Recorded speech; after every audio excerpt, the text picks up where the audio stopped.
Planes aren't needed to transport food to stores, so the carbon emissions used are significantly less. Also, local farmers use less plastic and more biodegradable materials to wrap goods compared to large corporate food brands. Local food preserves genetic diversity because local farmers grow a variety of different crops for a longer harvest season. Local food also keeps taxes down. According to the American Farmland Trust, farms contribute more in taxes than they require in services, whereas the majority of developments contribute less in taxes than they do in services. Local food supports local families.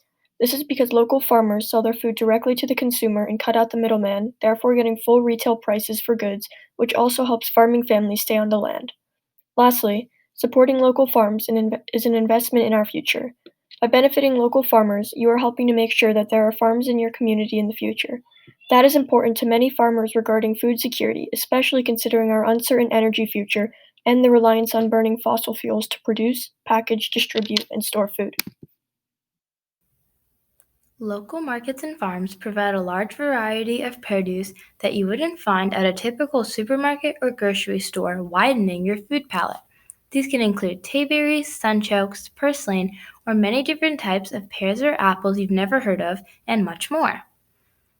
Foods that have traveled long distances have been exposed to radiation to kill the bacteria on the food.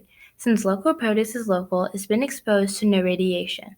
Also, buying food locally allows you, the customer, to access your produce quickly. This saves both time and fuel, and environmental impacts are lessened. External additives aren't included. Usually, those additives preserve the food for longer amounts of time, but since local produce sits out for a shorter amount of time, none is needed. This leaves local produce fresher and with more nutrients. You know exactly what you're eating and where it's coming from. Non local foods contain different ingredients coming in from many locations. You don't have to worry about where your food is coming from because local produce comes directly from your area. Avoiding excess carbon emissions. You can drive less or carpool. Maybe instead of driving, sometimes bike ride or walk.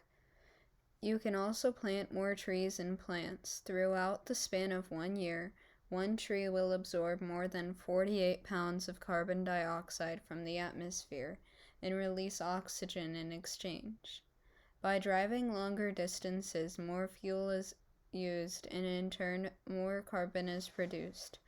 The plants around the world have a limit to how much carbon they can filter and convert into oxygen. Adding more carbon to the system can disrupt that balance and even pollute the environment.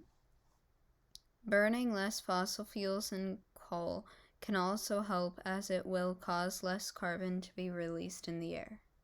And other additives are used to discourage insects from ruining the crop before it reaches grocery stores.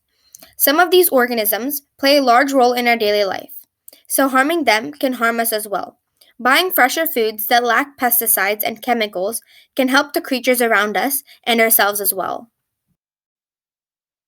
Overfarming and not properly taking care of the environment dries out the soil, prevents nature from rejuvenating, and results in worse crops being produced. Some crops may be essential for trading with other nations.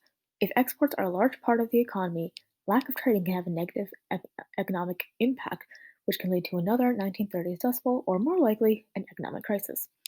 Educating others on the impact of overfarming and methods to prevent it is in of itself a great way to be environmentally cautious. One way to prevent overfarming is to reduce the amount of tilling that is done to the crops. Soil displacement could lead to erosion, which may pollute the water and surrounding areas. In addition, you can rotate the crops seasonally in order to introduce variety into the soil.